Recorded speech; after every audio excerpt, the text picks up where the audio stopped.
Okay, the next part of our program is a triad of speakers on a very important topic, our rural communities. It's called Improving the Quality of Life in Our Communities, Large and Small, and our focus will have two representatives from our upstate communities, which we're happy to have, from Madison County and Onondaga County. The first presenter is going to be Matthew Dalby.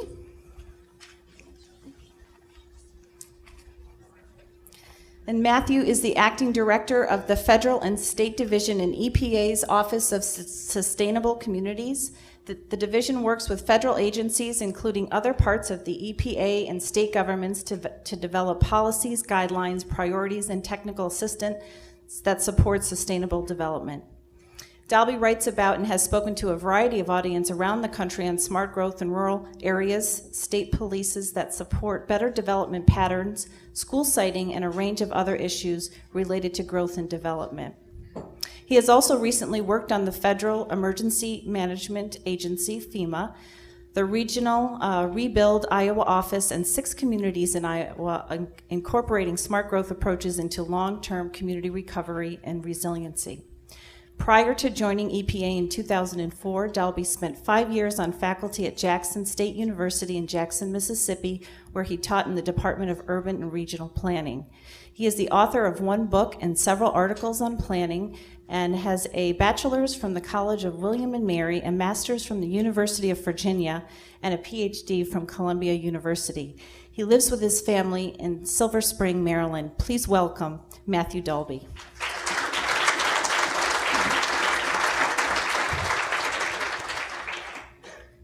Good morning. So, Matt Lister, what did you say? You know, it's really dangerous to speak after people who speak really well and say things much better than you. So, I say the same thing. I almost feel like I'd like to talk about what Ellen talked about and what Matt talked about, because those are really interesting things, but I think hopefully this will be a little bit more interesting. I will just indulge for a moment, though. I live in Silver Spring, spent a lot of time on the AstroTurf, and was not protesting, spent a lot of time with my kids there. And I was just telling Amelia about this before. I think that there's probably some story we should tell about that. It's like, you know, a child growing up, you know, you have the toddler, which was the construction site, and it was just a mess, right? And then, you know, there was a desire to bring a jazz festival down there. Well, you can't put a jazz festival on a construction site, but what can we do? Well, maybe if we smooth it out and put a carpet on it, people will come down there. And people did, and they loved it. And then all these people started to protest. But, you know, you could see what the plan was. And that was the great thing about Silver Spring. It was a great plan. The Discovery Channel settled there. They built their building there, and they didn't build a cafeteria in the basement of their building and save the dollars there, because the plan called for all these restaurants to be built there. It was a great plan, and it's worked. And private investors put their money there. And then the community was all protesting. They'll lay down in front of the carpet remover. And you know, now it's this great plaza. In the winter, there's an ice rink. In the summer, there's a space for little tables to be set up for little festivals and things like that. They used everything that Holly White taught folks about public spaces. There are movable chairs and movable tables, but there's also permanent chairs. There's this great civic building, and every single person who protested, who was going to lay down in front of the carpet remover, is back out there with their kids doing the same things that they were doing before. It's worked out really well. And then the other thing I'm going to indulge everyone on is our office funded the Jonathan Rose study for the CROG, as well as the, what is it, the boiling down to BTUs? Yeah, down to that. And I think to answer the question over here, I think that certainly the sustainable design guidelines is actually being used right now, and it's being used in a project that we're doing with Syracuse. And I don't know, that may be talked about a little bit later as well. So there you have it. Everyone else said all the things that I was going to talk about, or at least the interesting things that I was going to talk about. But just kidding. So do I just say to you, I want to go to the next slide? So let's go to the next slide. So just real quick, this is where I work. I work in the Office of Sustainable Communities at EPA. We used to be called the Smart Growth Program. My former boss is here. We did this a couple of years ago. I have to point out my former boss, Jeff Anderson. He'll speak later. Same sort of thing. I'm sandwiched between really good speakers and really good speakers afterwards. So we work within the context of the idea that if we use our land better, we're going to get better environmental outcomes. at EPA have very specific things that we do in the regulatory environment. The work that the office that I work in does is outside of that. We work with communities, we work with states and other federal agencies to see if there are better development patterns that can be used by communities that will achieve better environmental outcomes. We call this work smart growth. We define smart growth as development that's good for the economy, for the environment, for public health, and for communities. Generally, we do things in three ways. We do education and outreach. We create publications like the one that Matt talked about before. We work with directly with communities and directly with states. Right now, my boss is at a governor's institute in New Jersey, working with the state of New Jersey to figure out the ways that they can change some of their policies to use more smart growth approaches and get more better environmental outcomes. And then we also provide tools and do policy research. And again, Matt talked a little bit about some of those types of projects. So the next. We do this across the landscape from cities to small rural communities. And so what I'm going to talk about today is primarily our rural work. We've been working with communities across the country from far west all the way back to the east. Small communities, smaller communities, communities in exurbs, communities sort of in isolated rural places. We have created guidebooks, one of which I brought a number of copies, and I'll talk a little bit about this later in the presentation, but there are a few of these copies out there. It's a publication, Putting Smart Growth to Work in Rural Communities, that we did with the International City-County Management Association. We also work with a bunch of NGOs that work in small communities, and as Matt sort of mentioned before, we have begun to work with HUD and DOT and the Partnership for Sustainable Communities. The dirty little secret is that USDA, which is not an official partner, comes to every single one of our meetings. We meet with the undersecretary, we meet with the senior advisor to the secretary. We do a lot of things with them. I just think that politically they're not ready to sort of be a full partner, but they're doing a lot of their work with us. So next slide, please. So just as a sort of a baseline place to start talking about rural communities. Rural communities grew in the U.S. for very specific reasons, and the primary specific reason was there was an economic imperative for these towns. I mean, you needed to have a place. If you grew stuff, you needed to have a place to sell it, right? So small towns grew up because of that. Small towns were often near water sources, so there was an ability to have manufacturing. So I think the main takeaway to know is that small towns existed in rural areas for economic reasons. And as we start to think about some of the solutions that we need to create in order to bring some of these places back, we have to remember that there's that economic imperative.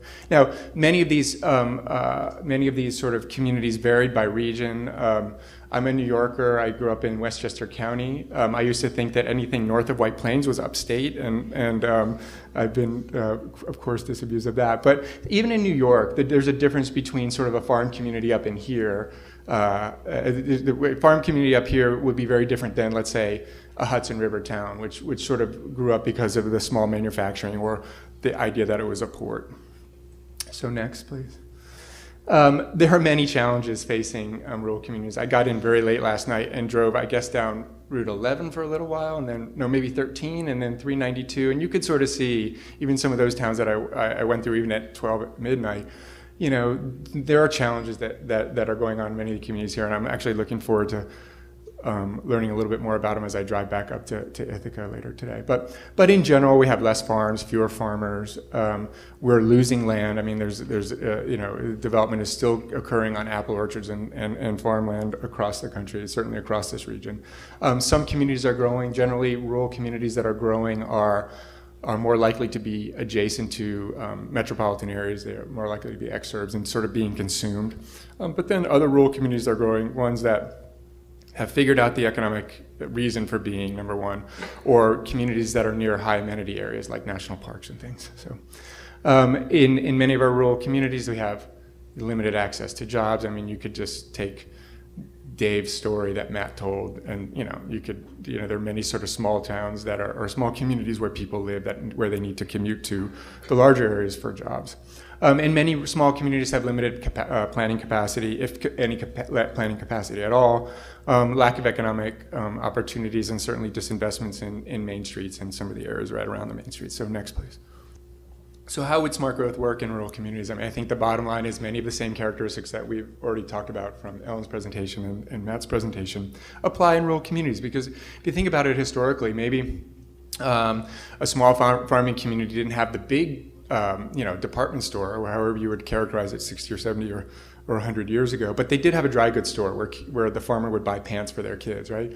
And there would probably be one barbershop instead of 10, and maybe one restaurant instead of 10 restaurants. So, some of the characteristics that we would like to see, or many rural communities like to see, are the same characteristics that many communities, whether they're retrofitting themselves as a suburb or reinvesting in their larger downtowns, many of those sort of characteristics are the same. And there are a variety of ways to achieve this. I mean, I think the bottom line, I hope that you would take away from today, and pardon me if you already know this, I mean, the land development patterns that we have in the U.S. are a result not just of zoning and land development policies. I mean, rural communities, with their compactness, with their grids, with their mix of uses, grew up before there was zoning, right? So one main thing to take away is that there's a variety of influences on the development patterns that we have, and they would include zoning and land development policies, but also where we put our investments, the type of economic development that we attract, decisions that decision makers made, whether they are informed or not. When it comes to the public investments, I mean, public investments come from states, they come from the federal government, and come from local governments. And generally, and I'll talk a little bit about this a little further on, but generally they're not always aligned with what the priorities of the communities are. And I think one of the things we're trying to do at the federal government level is try to figure out how we can align or how we can make sure that our programs align with what local communities actually want. And then I think the last thing, I think even more so than larger communities, rural communities, when you get a public investment, that's a real great catalyst for a private investment. And it's really important that public investment go in the right place, whether it's the correct width of a street, or where are you going to put the new satellite campus from a state university. Is it going to go in the town, or is it going to go out on the edge? If it goes out on the edge, you're going to get development out there. If it goes in the town, it's going to be part of revitalizing the town. So the next, please. So I'm going to run through a couple of slides of some rural communities, just so you get the idea that we're talking about a whole bunch of different types of places. So we're going to go through this pretty quickly. So next. All right, so rural communities will have a variety of housing choices. Next. Right, some of the ways you get around, maybe by foot, maybe on sidewalks, maybe by bike. But this is also a way that you would probably get around in a rural community. It's very different than the way I want to get around in downtown Silver Spring. Rural communities always have to have this connection to the land. You have to have the place and the land. Next, and rural communities are often places where convenings and things like that. This is Berlin, Maryland, out on the Eastern Shore of Maryland. Next. They're often quaint, you've got the New England sort of main street next. They can also be kind of rough. This is Gardner, Montana, and it's supposed to be rough, right? So next. So 2 years ago when I gave a talk at Cazenovia College, right, up near Syracuse, we were in the process of finishing this up, and folks in the audience said, when is it going to be done? When is it going to be done? So it finally got done last summer. So this is sort of our version of smart growth for rural communities. We produce this in conjunction with ICMA, and the idea with this is, if you want to be rural, here are some ideas and here are some strategies you may want to employ. Right? This doesn't get to the detailed level of policies. We're going to try to get that out later in this summer. We're going to have an essential quick fixes for rural zoning and policies. So next. So I'm just going to run through this. I mean, the main idea behind this publication is that if you want to be rural, you need to be thinking about three basic things. One, you need to be thinking about how you're going to support the rural landscape. Again, in rural America, the rural landscape, it was the economic engine. And if you don't have your rural land, if you don't have your farmland, your land to extract natural resources, your land used for production, perhaps, you're not going to be rural, right? But part of preserving that land or supporting that land means you need to have really good places, right? That are the contrast. I heard, I've heard folks talk about the great thing about Central Park is not necessarily the park itself, but it is partly the park itself, but it's certainly the great places to live and shop and go about your business right next door, and vice versa. Those places are better because of the park next door. Same thing with rural communities, right? The fact that the land is there makes the places better. So your strategy as far as places are concerned, help those places to thrive, make investment strategies or make investment decisions that help revitalize rather than continue the disinvestment. And then when you want to make great play, or when you want to build new, when you need to build new because you're growing, think about the characteristics of those small towns, of those great places, and how can they be brought into the development decision making when you build new. So next. So this is a picture taken by Jeff Speck when he was at the National Endowment of the Arts, and he said to us in an email that it's someplace in upstate New York, and so if anyone could tell me what this is, you get a gold star. So this is a small town in upstate New York, and it'll be a good way to provide an example of how we think about this sort of stuff. So could you click once? So if you're going to be thinking about supporting the rural landscape, here's the land that you need to figure out a way to ensure that it's economically viable, it's tax strategies, it's creating markets for the goods that come off of that, maybe using easements, things like that. There's a whole variety of different strategies you can adopt. So next. Here's the main part of your downtown. You want to, when public investments come along, when private investments come along, that's where you want to think about guiding those investments. And then next.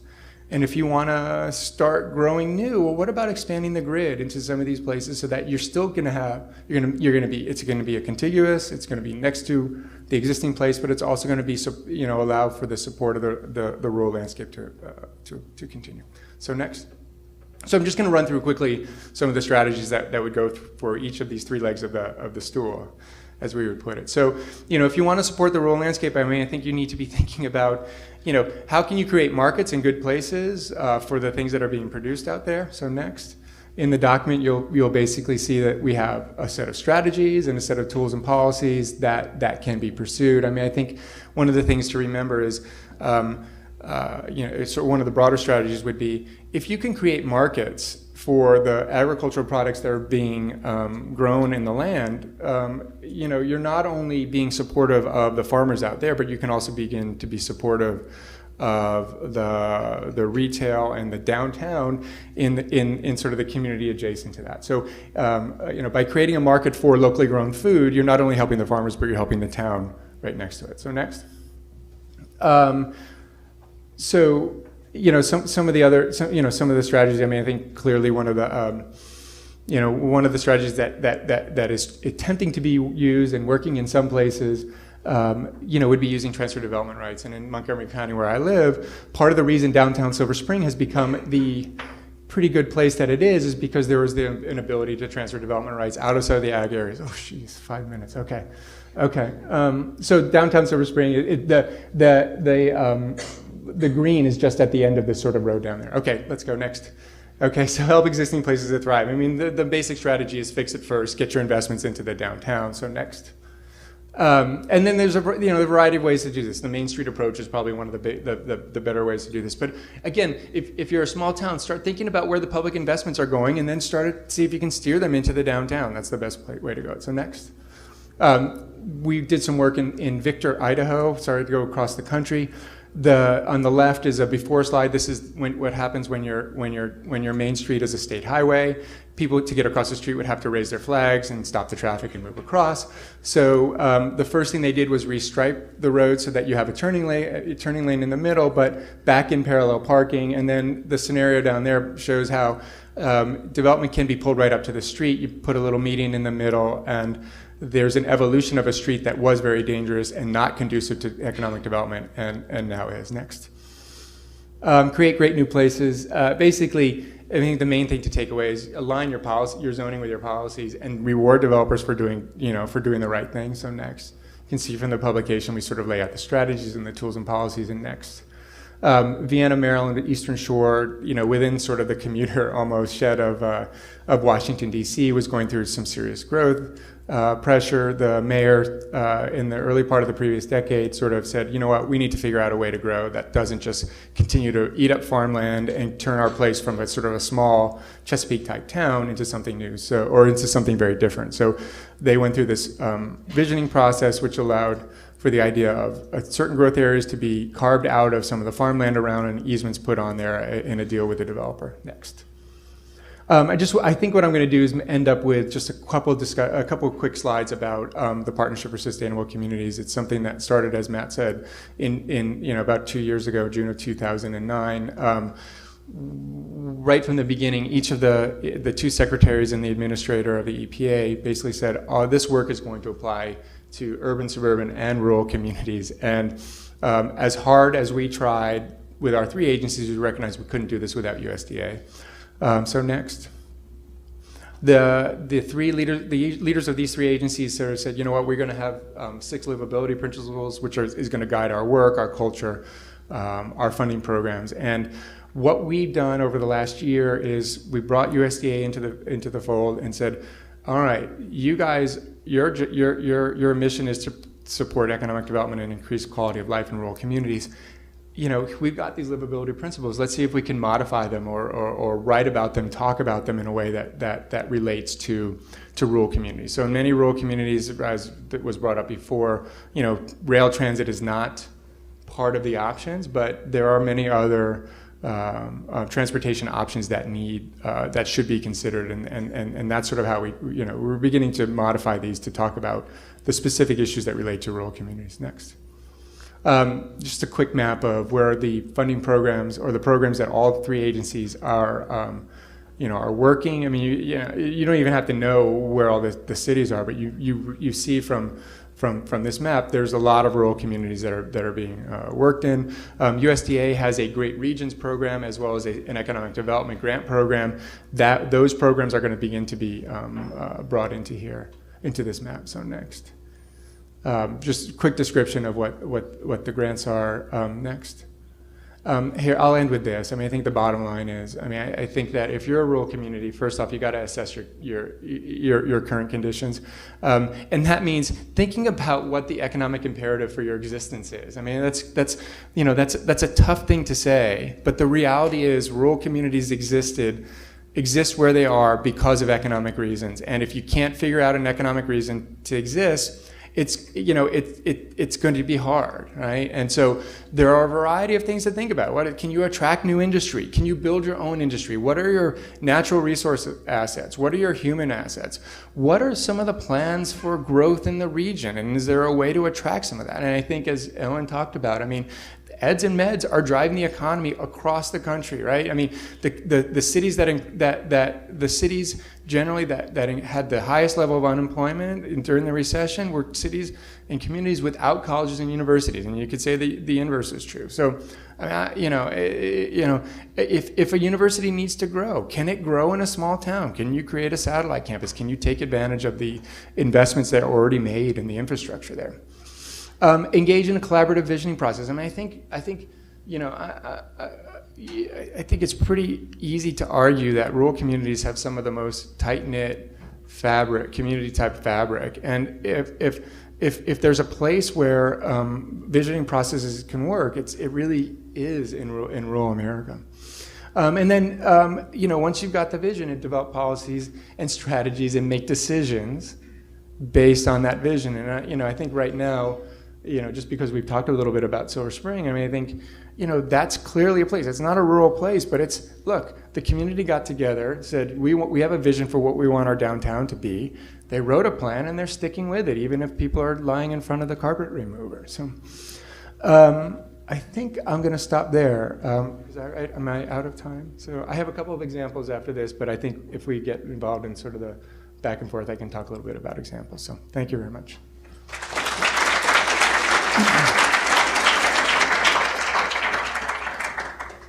Thank you. Matthew, you have to tell us where that place was that you showed us in the rural community, upstate New York. Anybody know? Ideas? No, I don't know. That's why you don't know. Oh, any ideas? We'll have to figure this out.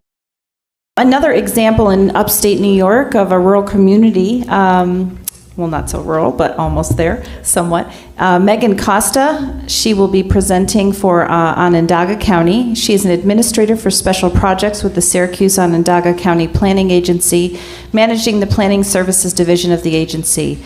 The Planning Service Division participates with a variety of local partners to promote effective planning throughout the county on a wide variety of local and regional planning projects, including the current creation of a new sustainability development plan for Onondaga County.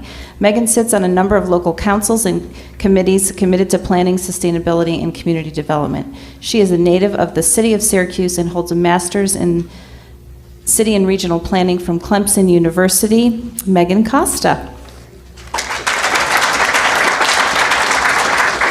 Hi, I wanted to say thank you for having me here, and I wanted to say how excited I was to be invited to this until I started hearing all the speakers that I have to compete against, so now I'm completely intimidated, so I hope I can compete. But yeah, this is a great conference and a great day. I'm really happy to be here. So I was asked to speak about our county's efforts to improve quality of life and promote good planning and sustainability in Onondaga County. And I'm happy to report that we have a ton of exciting initiatives going on simultaneously throughout Onondaga County that we're really proud of. However, I'm unhappy to report that you're going to have to wait because our Deputy County Executive, Matt Millay, is speaking to you this afternoon, so I'm going to save the really good stuff for him. But just to give you a little primer, we've got a great Save the Rain green infrastructure campaign that's gaining some real national attention. We've working with the EPA, Regional Planning Board, and the City of Syracuse. The EPA is coming to Syracuse to do a 2-day charrette next week, actually, with the City of Syracuse, focusing on smart growth and those building blocks programs. We're doing a bunch of energy saving programs. We're actually retaining the stormwater off of our War Memorial Convention Center and actually using that to provide the ice for our ice rink for the Syracuse Crunch, which we think is a real cool project. And we're also aligning our resources and our spending decisions with good planning. And I think Matt Millay is going to talk more this afternoon about the new sales tax sharing agreement in Onondaga County, which has gained a lot of attention, and it should be an interesting discussion this afternoon about that. So what I'm going to talk to you today about is a project that we've been working on for a while, and we're getting ready to really go public with it throughout the community, and that's the county's new Sustainable Development Plan.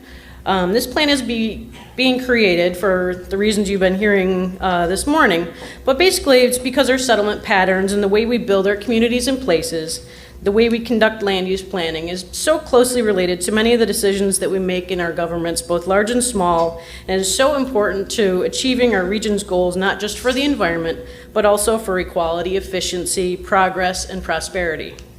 So in getting ready to roll out this big planning effort over the next year, which I'll describe at the end of the presentation, I wanted to share with you a presentation on what we've been bringing out to the community and a bunch of different various groups over the past year or so that sort of summarizes the research we've been doing in-house to sort of frame the discussion and figure out what the plan's major themes are going to be in the community. And I think you'll see some parallels to a lot of the speakers we've already heard.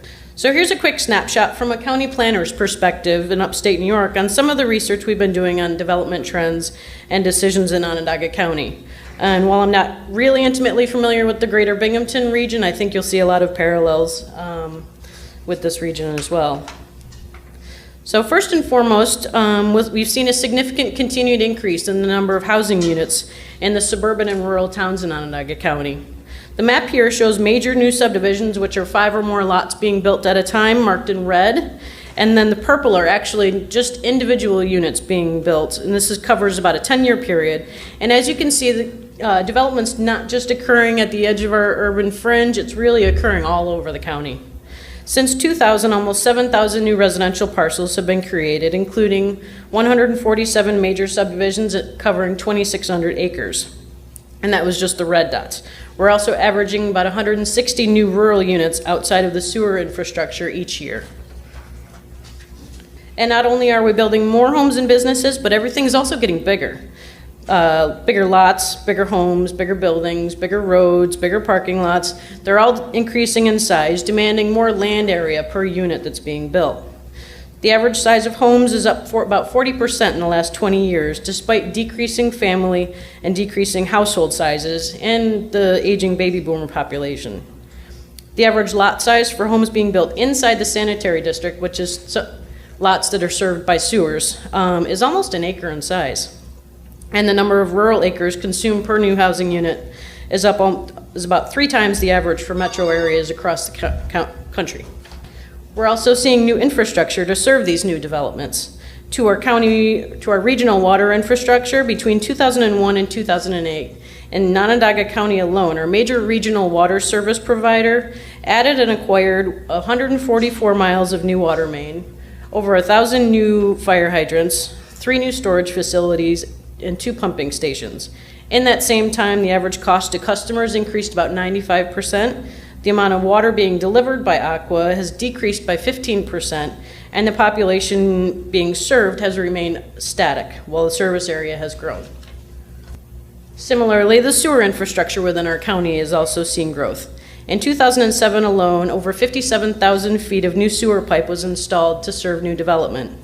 And since the last county comprehensive plan adopted in 1998, we've added about 12,000 acres to the sanitary district. For those who might not be familiar with the term sanitary district, that area is what's shown in green and purple, and that represents where you can have or expect to have public sewer service provided to your property instead of a private septic system. The areas in purple represent areas that have been added since we had our last county plan adopted in 1998. In those purple areas, there have been no commercial, no industrial, and no multifamily housing built in those areas, solely single family. And we're faced with a massive network of aging water and sewer pipes, strict new federal and state permitting requirements, capacity and overflow issues in our sewer infrastructure, and challenges in serving rural villages and hamlets effectively. We've also expanded our road system, adding about 61 miles of new roads since 2000, all municipally owned roads serving residential streets. The amount of driving we're doing is also increasing. Our collective daily vehicle miles traveled has been increasing steadily each year, and we expect it to continue doing so. And right now it's up 43% since 1990. And our average commute times, while much better than other regions in New York State, are also increasing steadily. Long commutes play a role in climate change, traffic congestion, cost of living, and quality of life, as was mentioned by Matt earlier. So the cumulative effect in these changes in our county is the expansion of what we call the urbanized area, or areas that have changed from a more rural to a built pattern. The urban land in Onondaga County has increased 92% since 1970, and it's increased 50 square miles in the 1990s alone. So we're seeing the gradual suburbanization of towns in Onondaga County year after year. If you look at the map on the bottom, you'll see sort of rings of development occurring. First we saw those close to the city develop, and those are the darker areas. Then with new highway infrastructure, we saw a second ring of towns start to really develop and change, and now we're actually seeing a third ring coming about, and with some new water service that's been extended to some more of our rural towns, we're actually getting ready to add a couple more areas to going from light to dark on that map. So we're seeing development pressures in our rural towns really taking shape right now. But the reality that needs to be considered with all of this perceived growth and activity is that it's accompanied by no real population growth in our region. As a whole, the county population has not seen measurable growth since 1970. While I haven't updated this map, we actually just had the 2010 census numbers come out, which are basically exactly the same as what we were in 1990 as a county. So in the last 40 years, we've actually had a net loss of about 15,000 people in our region. But the dynamics of change within that county are much more dramatic. There's been a major loss of population in the city of Syracuse, losing actually between 1,000 and 2,000 city residents every year for the last 40 years. And if you look at the tables and the numbers here in blue, you can see where they've gone. Town population has gone up 35,000 residents since 1970, and for every new resident, there's been a corresponding increase in both households and housing units. There's actually been more housing units built in our suburban towns than new residents added to the suburban towns. So the growth that we've seen in the suburbs has been supported almost entirely by the major flight of city residents to the edge. And those trends are also starting to be seen in our older villages as well. And the demographic profile of the population that's been leaving the city for the suburbs has left our region with some significant educational, racial, and wealth imbalances, as you can imagine. So these trends and shifts in our development patterns present some really significant challenges in our region. The challenges include a reduction in farmland. The local farm economy is an important economic engine in our county, as well as a real source of pride for our residents. And forest land and open spaces can be a significant factor in mitigating greenhouse gas production. But we've seen a decline in the number of acres and farms, the number of farms, and the number of farm owners in Onondaga County. We've lost permanently 30,000 acres of prime farmland since 1980. And as many of you know, once prime farming soils are converted, you can't get them back. We're also having difficulty supporting transit. We've seen Centro, our local bus provider, struggle to cost-effectively meet the needs of both its urban and suburban customer bases, trying to serve low-density communities in new areas and job sites in new areas, and also create a large enough customer base to justify new routes, while barely being able to sustain current routes. Mass transit requires mass, and we're not building mass. We're unlikely to see improvements to our system or be able to support anything more innovative than a Centro bus until we start building our communities with a certain amount of density. It's often said, and this is something that Matt just really focused on, that no matter how many light bulbs we change, no matter how many hybrid cars we put on the road, we really can't significantly reduce our energy usage without changing development patterns overall.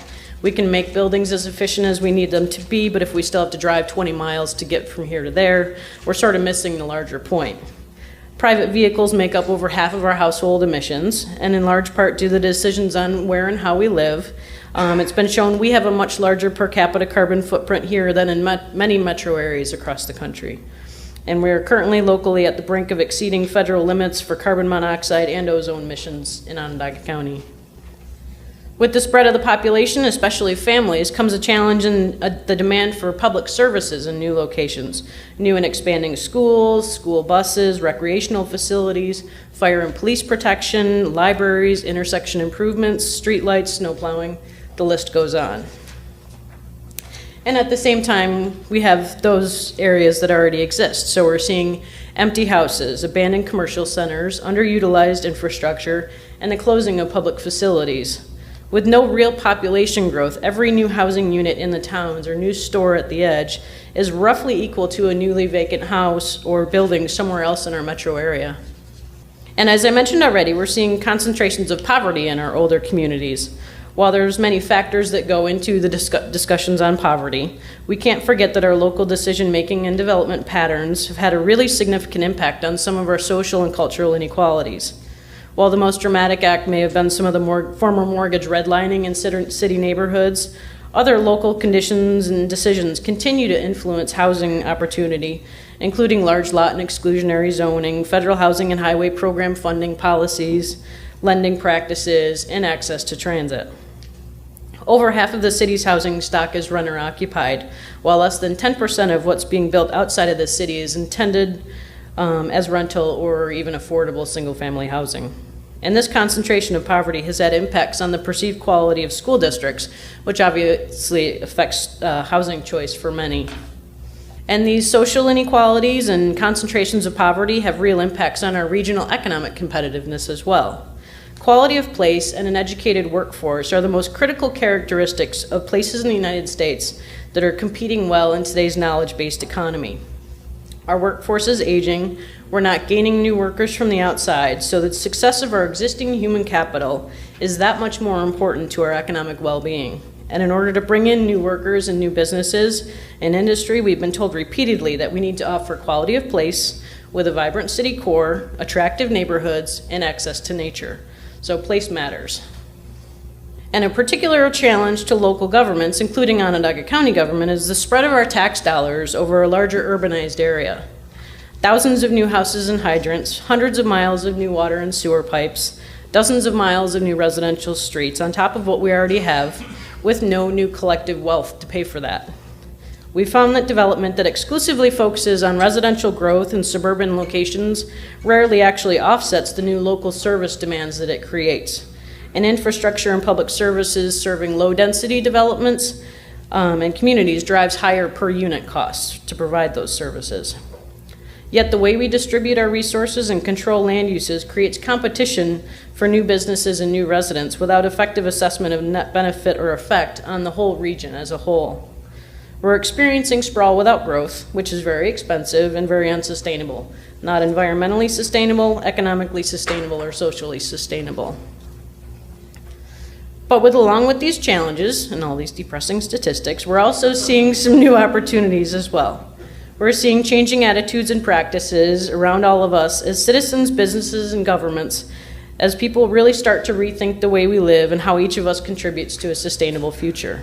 We're seeing an increased understanding and widespread acceptance on topics like climate change and calls for action from grassroots campaigns all the way up to federal policy.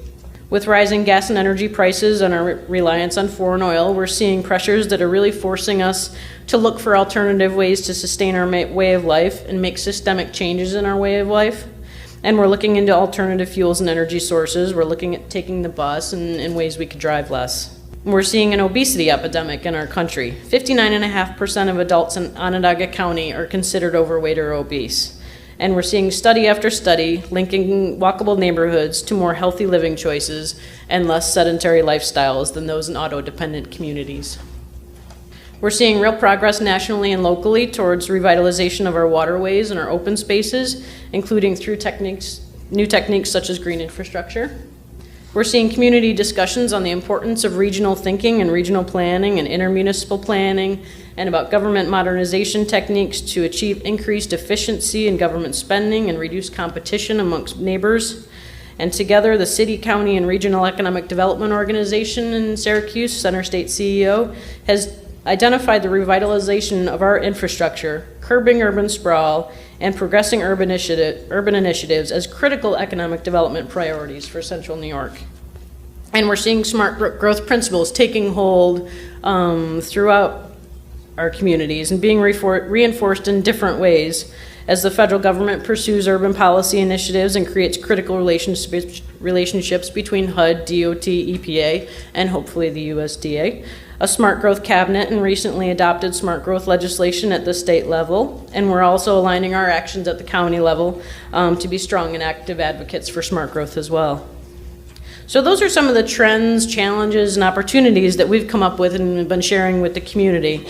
And those are what we're using to frame what a new plan is going to look like. We also went one step further last year and conducted a public survey as well to really get a gauge for public sentiment on a few key topics related to our planning effort. We did a statistically valid mailed survey to households in Onondaga County last winter, and we were really encouraged by the results, and we thought that was really important because we have this mentality in upstate New York that though the national statistics say one thing, we don't believe that they apply to upstate New York. So I'm happy to say that they do. While the survey did show some of our ingrained tendencies, such as our love for our single occupancy vehicles, it also showed some really promising support for planning and smart growth. It showed support for investing in existing communities and planning and before extending infrastructure into new areas. It really supported farmland and open space preservation, and we were surprised by that because we are a relatively urban county, so that value placed on rural communities was really important to us. It showed support for regional planning, which we weren't sure people would be able to get their arms around, but it really showed through. And it supported really looking into new transportation options for our communities as well. So I think we're on the right track. So now with what we've learned, and now that we've found some money to progress the initiative, we're beginning to embark on rolling out a really public planning process.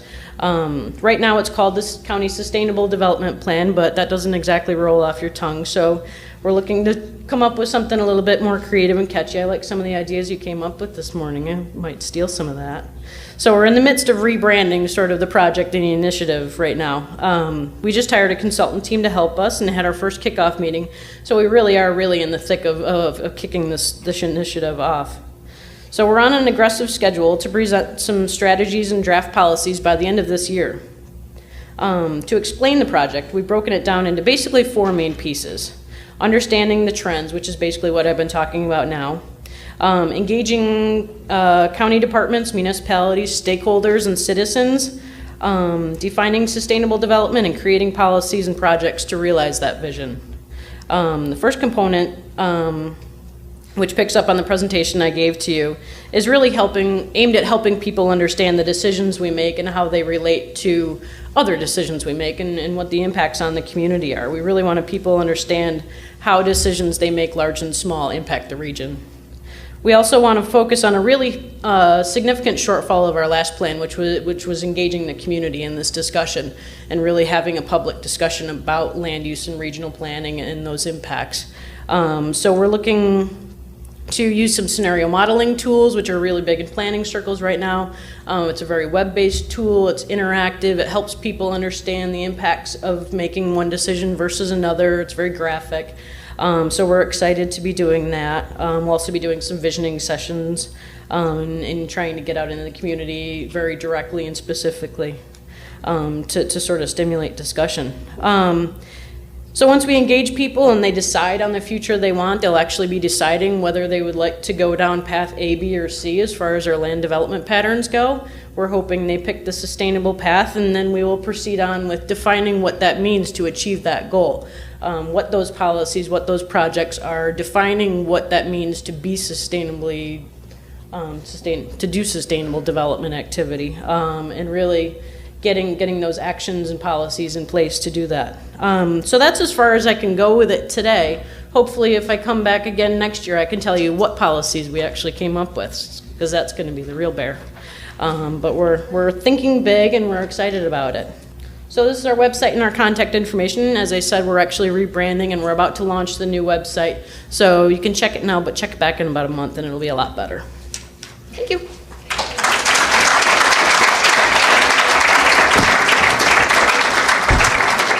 I think we can all relate to Megan's comments about our opportunities here in the Broome and Tioga regions and our challenges. And today really is a groundbreaking day to really open up the forums for dialogue and discussion about what we can do as agents of change to ensure that our community works towards the principles of smart growth and livability. One of the key points I found sprinkled throughout the morning presenters, what they were all talking about, one really important principle of smart growth, and it's the number one principle about engaging participation of citizens and stakeholders and how truly important that is in all of our planning aspects. So I encourage you to continue to think about that aspect as the afternoon goes on. Without further ado, I would be honored to introduce to you our Assemblywoman, Mrs. Donna Lepardo, who will be introducing our afternoon speaker. Thank you.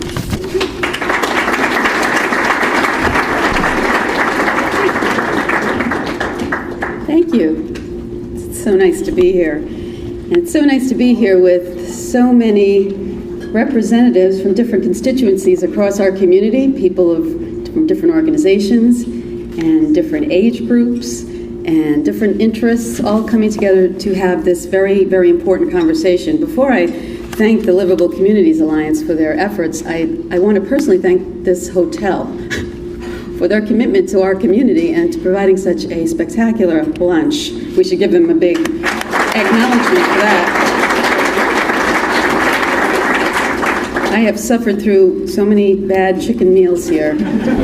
Over the years, I can't tell you how grateful I am for this new owner and what they're bringing to us. And of course, local and good food is one of the standards of what we're talking about here today. So back to the Livable Communities Alliance, I want to thank them for their sincere efforts. They have been talking about this and planning and thinking about this for years. And oftentimes, planners are really the backbone of progressive thinking, and a lot of times they don't get the recognition that they deserve. So a big thank you to all of you who are planners and who are involved with this important enterprise. This is an important conversation, and it's happening at all levels of government, locally, certainly at the federal level, and for my part, at the state level as well. I'm one of the legislators, I don't want to pat myself on the back too hard, but I'm one of the legislators who actually gets this.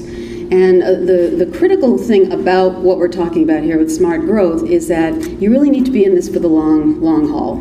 There's no quick fix here. There's no instant photo op. There's no quick ribbon cutting. There's no instant 100 jobs. This is something you really need to settle in for the long distance to see get done. And you have to forge the relationships and spend the time and develop the trust and get the kinds of partnerships going that these conversations are developing. So we've done the Smart Growth Infrastructure Act. Paul Byers here from the state. We have a position at the State Director of Smart Growth, who's in the Department of State.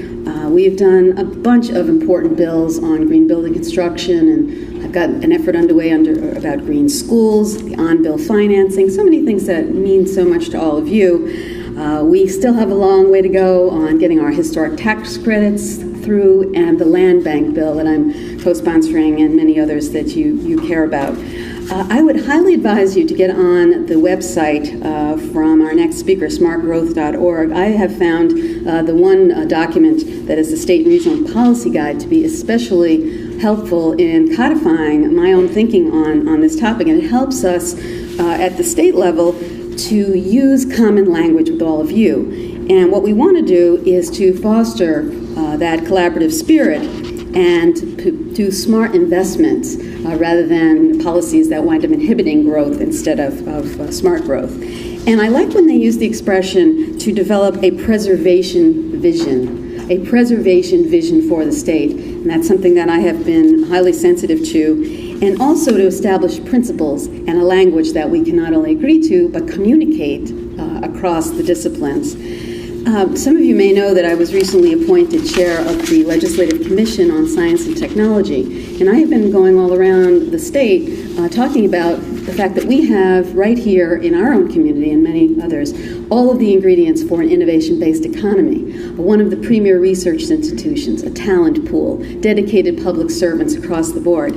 None of this will make a bit of difference if we're not making the smart investments in the infrastructure that will attract the people and make it accessible and make it interesting. And it is something that I will promise you I'll go out of my way to marry these two conversations together, the innovation economy along with smart growth. We are very, very lucky to have Jeff Anderson today to speak with us. He is certainly a major light on this topic, a superstar, honestly, who is going to talk about how smart growth development helps with job creation, restoring economic vitality, and reducing government costs. And honestly, in these days, given our new fiscal realities, I'm hoping more people will be open to these ideas as we move forward. Let me tell you a little bit about Jeff. He's the president and CEO of Smart Growth America. He came to his current position in January of 2008 after 13 years at US EPA, where he headed the agency's Smart Growth Program. And during his tenure at EPA, he was instrumental in creating the agency's Smart Growth Program. He helped found the Smart Growth Network, the New Partners for Smart Growth Conference, and the popular website, which I already advertised, smartgrowth.org.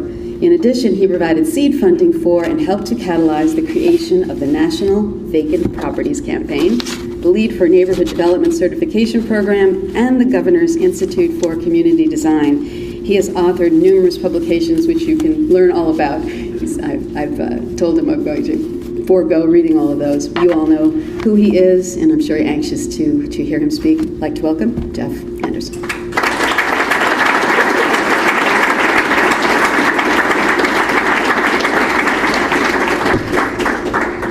Good afternoon, everyone. That's your cue. It's all right to respond here. It's really some more technical assistance here. It's great to be here. I've actually done a fair number of talks in New York now, and really enjoy every time I get the opportunity to come up. I want to thank the LCA very much for the invitation to be here. And for having me here to talk about such an important issue right now. All the components of smart growth that I personally have, a tremendous interest in: the quality of life, the health impacts, the environmental impacts, just the array of ways that how we build our communities and live in them, and the ways those affect our lives, just have tremendous personal importance to me. Including the economy and the jobs component. But I think if we are not clear about the importance of the economy and jobs, particularly as was mentioned in the current fiscal and economic climate, many of the other arguments that we may tend to talk about on a more regular basis don't have the salience. They're just not topic one. I mean, if you look at polling right now, it's very evident everyone is on the what do we do about the economy and what do we do about jobs and how do we deal with our budget issues. I won't say that we're sort of a leading light at the national level on dealing with our budget issues. I'm not impressed with the quality of the debate at this point. But these are issues that everyone's facing, from the federal government to the state government to the local government. And the interaction of our built environment with some of these issues is not always crystal clear. And I think that it's sort of not surprising that we're a little confused about some of these things. And I hope I can kind of shed a little light on some of the issues. And I think some of the confusion arises because of kind of popular myths or a lack of recognition of some of the things that we've always known to be true and continue to be true. And then some confusion arises because, in fact, things have changed, and things have changed substantially. And if we think about sort of the interactions of the economy and the built environment, that's actually not that surprising. You know, from the Erie Canal to shopping malls, big box indoor malls, like the interaction of our physical infrastructure, of the form of our buildings, of the form of our community, and the economy have always interacted, and there's always been metamorphosis and change. But that doesn't stop us from being a little confused at even the most fundamental levels. So when we're not really sure even what to do or what the function of a sidewalk is, it's not surprising that we end up with some confusion about some of these broader issues. Here, presumably, we imagine that people are going to go and visit these trees. You won't see any school kids walking up this sidewalk just because, frankly, they don't want to look stupid.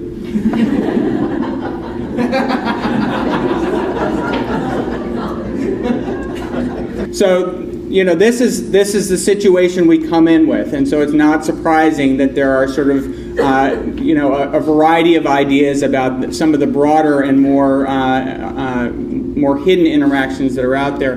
But I do want to start. I'm going to start on with a discussion of transportation, because we've had a very recent kind of instance of some of the ideas that are out there around transportation. And so I think it's illustrative of some of our confusion, of some of our unwillingness to even acknowledge what we do know currently. It's important because it's such a critical armature for growth and development. I have a good friend in the development community who I can't run into without him saying, well, transportation drives development. Transportation drives development. So if you ever hear Chris Lineberger, he will tell you that at some point in your conversation. So transportation as an armature for change and for affecting communities and community form is important. And then it's also important because, let's face it, the economy is in fact an interaction between public sector activity and private sector activity. And the public sector only has so many things that the public sector can affect. And the rest is going to be up to the private sector. So setting the table correctly, creating the right kind of framework that enables the private sector to drive the economy is critical. And even in the budget times that we're facing, we will continue to spend money on certain things, and transportation is one of the big ones. And I know that many states and many localities, that budget is under pressure, but there will still be considerable amounts of money spent there. So that's one of the levers that I think we can be thinking about in the economy, and thinking about what do we do about the economy, is to think about what are the sources of funds and what are the actions that we have at our disposal anyway that aren't new, since new funding isn't going to be likely. How do you use your money better? So I want to talk a little about the stimulus. Because the stimulus, the stimulus provided a whole bunch of money, as everyone knows, and a big chunk of that was about $26 billion in flexible transportation funds. And the idea, and this is one area, and it's of particular importance to me because Congress is currently considering and trying to write a transportation bill, as you all probably know. So we're going to be making some broader policy decisions around this, but there are some fundamental assumptions out there, often in contradiction with one another, that continue to live. So for a lot of people, the transportation bill and transportation money and transportation spending is fundamentally about jobs. It is a jobs bill, it's an infrastructure bill, it has a long history of earmarking. You can regularly hear your representative come back and say, I got this project for the jurisdiction. And there's a bit of an attitude that it's, and this is true in the policy discussions, if you will, at the federal level, that it doesn't really matter what the money gets spent on. I mean, there's surprisingly little discussion about how we spend the money and where the money goes, and a lot of discussion about how much money are we going to spend and who's going to get it.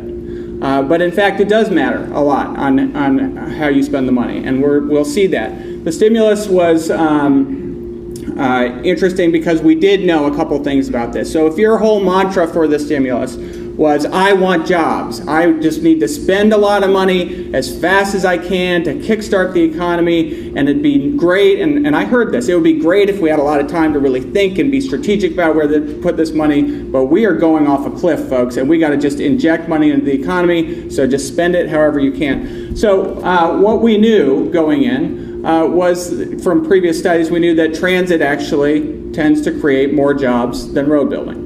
We also knew that within the road building category, repair and maintenance tends to create more jobs than building new roads. And that was a relatively well-established fact within the literature. So we knew that going in. So how did states spend their money?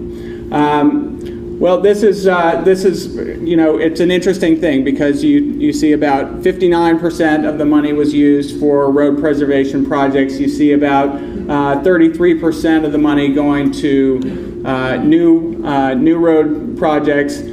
Some significant spending, around 4%, on pedestrian bike facilities and so forth, and then incredibly little on transit. And they had the flexibility. All states had the flexibility to spend on this. If the mantra was jobs, you would have thought there would be this big rush for transit. But I think, in fact, despite what the studies and the numbers show, there is a kind of heuristic that people have, an idea that's stuck in their mind that guys in hard hats by cones on the highway, that's what a job is, and that's what transportation spending equals. So that's what we knew going in, and that's how they spent the money. The interesting thing was that there was a lot of focus on accountability in ERA. So you actually, unlike the current transportation program, had to do a lot of reporting about how many jobs did you create, what actually resulted from the spending that we did on transportation. And there were some interesting things. So this is the states. Reporting out themselves. So all we did for this study was we basically compiled what they told us. And what they told us was, in fact, that transit created even more jobs for the transit projects that were funded. They created even more jobs than the literature would suggest. So for every dollar you spent on transit, you almost created two jobs compared to just standard road spending. And that transit spent just as fast, because the other thing we often heard was, yes, but we have to spend it now, and transit takes so long. But in fact, that wasn't the case. There wasn't any good data reported out on road repair projects versus new projects, so we didn't have any data to report here, since all we did was the compilation. So that's one set of arguments. And then we did a whole report. And because our theory was, look, we have to be relevant in this conversation. If we're going to have this conversation and it's going to be totally about jobs and nothing else, we better go and make our argument on a jobs basis. So we did. And the response we got was, as you can see on the left, should this just be about jobs, or should this be about what the economy actually needs? And that is a conversation that I would love to have, that I'm begging to have, that we need to have as communities, as states, as a nation. What does the economy really need? What really adds value? So I just said, amen. That's what we'd love to have, but the political conversation seems to be here, so we'll start it here. Because the reality is that you could have probably created the most jobs by giving everyone a spoon. That would be the entire capital outlay for this, and paying them to go dig holes, half of them to dig the hole and half of them to fill it up. right? That would probably employ the most people. And then you'd get the maximum number of jobs out of that. But would you have contributed anything to the economy? Of course not. That's not a useful activity. So there are activities that basically have a higher value in terms of creating wealth, in terms of creating spin-off value and so forth in the future. And so we decided, well, let's take a look at that. And there are a couple things that we do know. That we as a country and many of our states within this country are in dire shape when it comes to infrastructure. The state of our infrastructure is terrible. Whether you're talking about our transit infrastructure and the simple number of people who aren't served or aren't served by high quality transit, whether you're talking about the state of our roads and bridges, whether you're talking about our ports, whether you're talking about our freight rail facilities, we have significant gaps that we are just not investing in. And part of the issue, part of the interesting thing is that for instance, in our transit area and in the transit arena, we invest so sporadically that we end up actually exporting a lot of the jobs that come out of that. There is actually a significant supply chain of firms in this country that supply pieces and parts to any kind of new transit operation that we start, but the bulk of it actually goes to Europe, goes to China, goes to other places where they have a consistent stream of investment that goes into transit, such that, because if I'm going to actually create a manufacturing facility, there's got to be a consistent set of customers. And so Europe and Japan and Europe and China and other places have that consistent stream of customers, so that as we sort of in this kind of goofy every now and then make a big investment in transit, they've got the capacity ready to go. But we need a consistent investment in this kind of infrastructure for manufacturers here, for investors here, to make the kind of upfront investment that is required, which is a big upfront capital investment where you need a long-term stream of revenues to actually pay it back. So if we're not going to do that, don't expect to see those manufacturing jobs coming back to the U.S. anytime soon. We also know, notwithstanding the whole supply chain issue of transit, that investments in maintenance and repair are good investments. The road industry will tell you this, that basically, every dollar spent saves you a tremendous number of dollars down the road. Common sense tells you this. If you have a leak in your roof, you fix it before your floor starts warping, right? Because that's going to be a bigger cost later on. So if you can fix it early, it's sort of it's a stitch in time saves nine. And we are not adhering to this at all. Instead, we let our infrastructure get into very bad shape and then pay a heck of a lot to fix it. And not only does it have significant costs on the repair side, but it also has significant costs to us. People driving around, having our alignment thrown out, having damage to our cars that we then have to fix every year, which can add up in the sort of $400 to $700 of additional cost every year. And when you're talking about household median incomes of $50,000, that's not insignificant. So some states actually did put the focus on repair and maintenance. And they did say, we know that we have real issues with a number of our roads and bridges not being in good condition. And in fact, so Vermont and Maine and South Dakota and so forth and Connecticut and if I recall correctly, New York put significant amounts of money, or in some cases all of their money, into just fixing their existing infrastructure. Because they knew, A, that was a good investment right now. That it added value to the things that were around those things that were getting fixed. That a downtown with great roads has more value than a downtown with really terrible roads. So it's not only about the road, it's about the surrounding infrastructure as well and the surrounding public and private investments. They also know that if they built a bunch of new stuff, that was adding an overhang, basically an additional burden to the things that they already had that they couldn't maintain. So you can see here that not everyone necessarily sort of took this into account and acted on it in what would seem like a rational way. And so you had Texas with 59% of their roads not in good condition. And they said, well, we can't keep up with the stuff we have. Let's go add some more. Maybe that'll help. Similarly in Kentucky and other places. And you sort of have to stand back and wonder, what is the rationale here?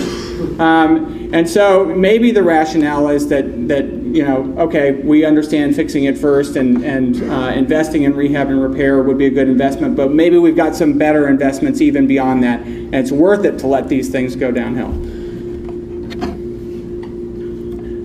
This is just another illustration. This is on the bridges side. The same story plays out. So this is an interesting thing, and this is where I think our thinking has, in some cases, not caught up to reality. And there are some basic things going on here. So the assumption that if you build it, it will come. If you put in a new piece of infrastructure, it automatically creates economic activity or draws economic activity to itself. That may have changed significantly over the last several years. So in the 1950s here, you can see that the return on highway investment was actually really high. The 50s and 60s, it was really high. And those were, creating solid returns. We've had a steady decline. As we have built out the interstate system, as we have built out our major roads, we've in fact seen a steady decline in return on investment from those kinds of investments. And it makes sense. It's the laws of diminishing return. The first couple roads were really valuable. They got you places that you couldn't get before.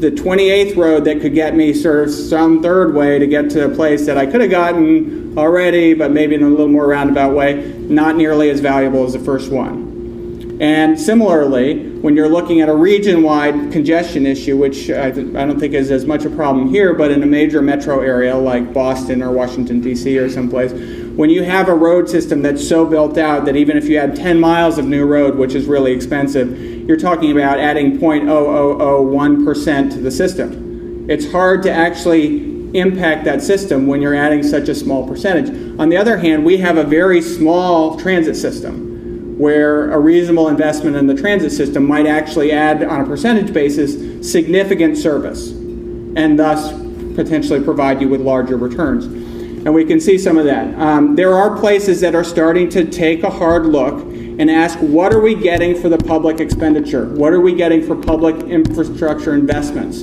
What are we getting back? And asking that, fortunately, before they make the investment. Key. So in Cincinnati, for instance, and you can see here, they basically compared three scenarios.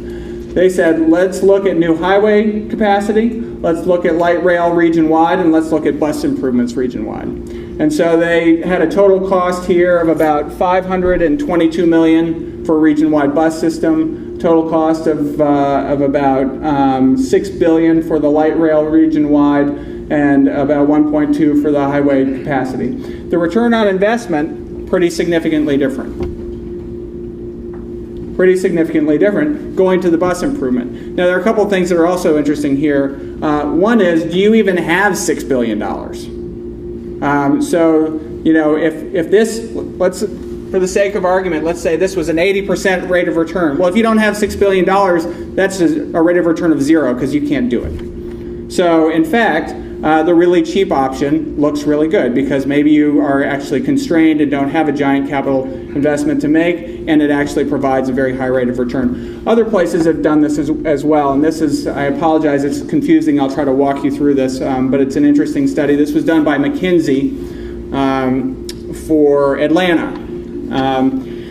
And Atlanta has a long history of really growing up and out and lots of economic dynamism over the last several decades and so forth. And so, they've got a very car-oriented place. So they asked McKinsey, and McKinsey's a funny firm. McKinsey is not like me. If I was there, I would do things differently. All McKinsey cares about, if you ask them about economic development, which is what you're asking about here, is how much time did I save? With these investments, how much time did I save? Because that's the only measure of economic value that I will accept for this study. So that's all they looked at here, not anything quality of life fee or health or any of that stuff that we might care about. Just how much time did I save with these different investments? So what they asked themselves is, what if I invest in transportation demand management? Well, that investment cost me about, and that, for those not in wonk circles, that means sort of things like pricing and parking management, other techniques like that. So if I invest basically 0.22 billion, since McKinsey will only work in billions, if I invest $0.22 billion in this, I can get $40 billion of return. So the good news is I might have $220 million if I'm Atlanta. I don't personally have 200. So I can get a tremendous return. I can save people a lot of time with that investment, a ton of time. Then they asked, what if we throw down in a serious way on more roads to try to solve our traffic problems? And they said, all right, that's going to cost you $26 billion. You can get another $40 billion of return for that. So nearly sort of money in, money out. It's kind of close, but you get a little higher than 1-to-1 there.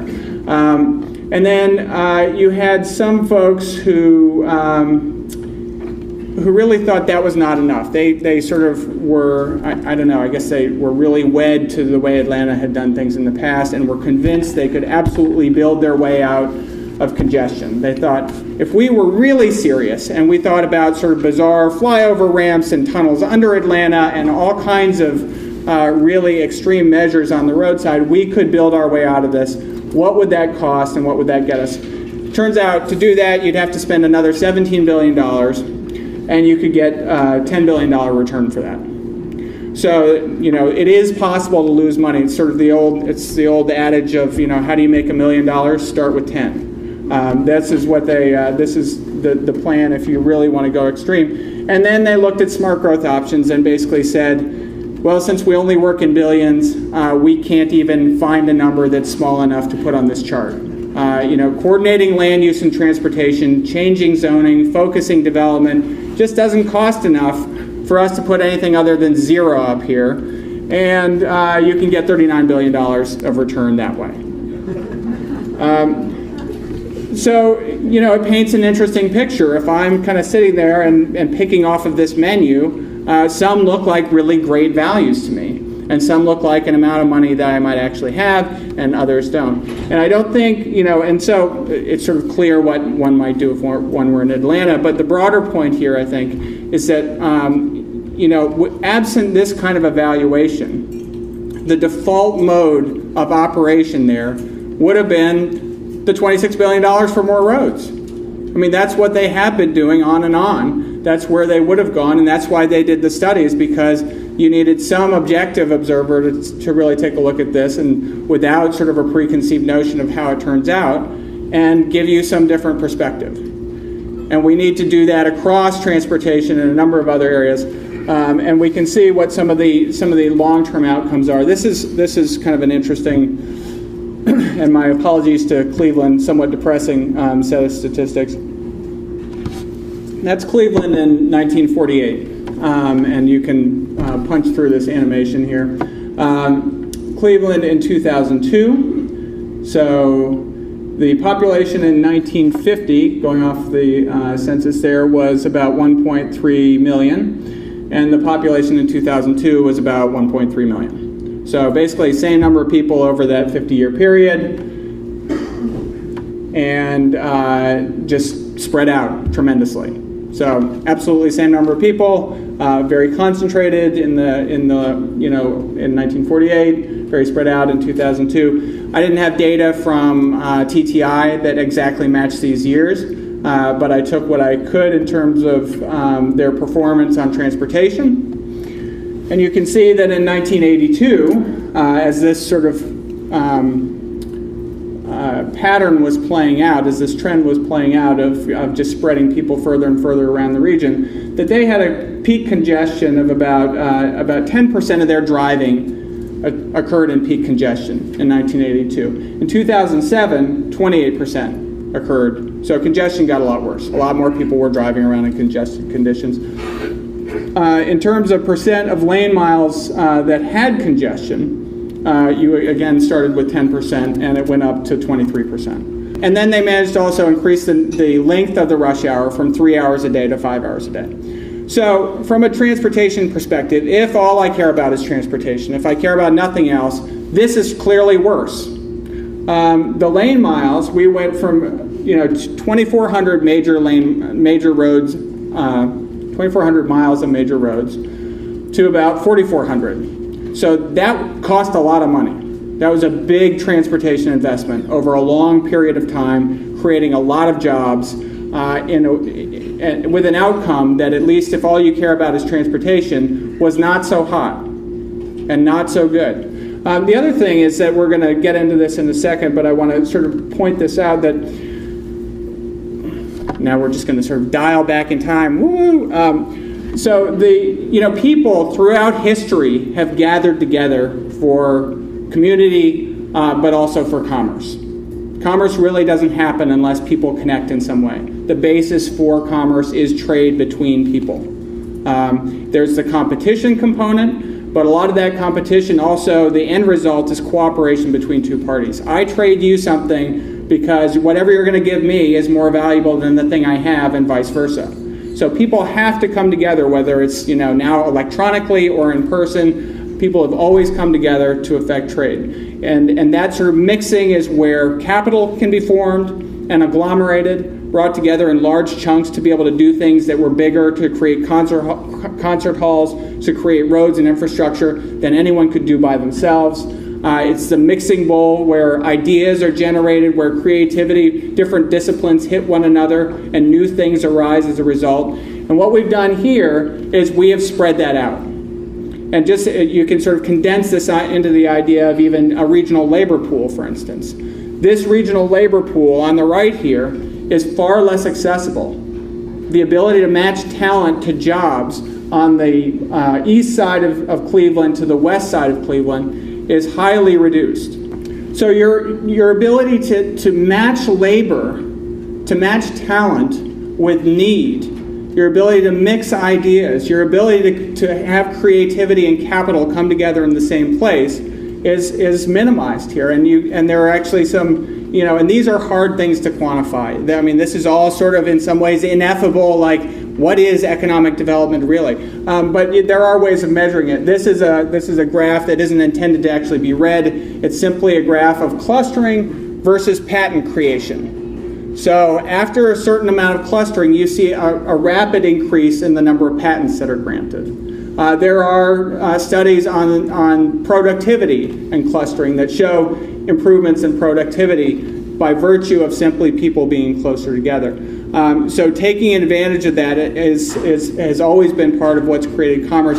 Interestingly, in one of the recent studies I saw, there's sort of been a lot of talk about the fact that, now we're all digitally connected and we have the automobile, nobody needs to be near anyone. Interestingly, it's the creative technology folks who are most anxious to be near each other. In a recent study of transit, they're the ones who are grouping in these transit-oriented developments. You'd think they'd be the ones who could be least connected physically. They're always online, they're always typing, they're always tweeting and emailing and whatever else they're doing.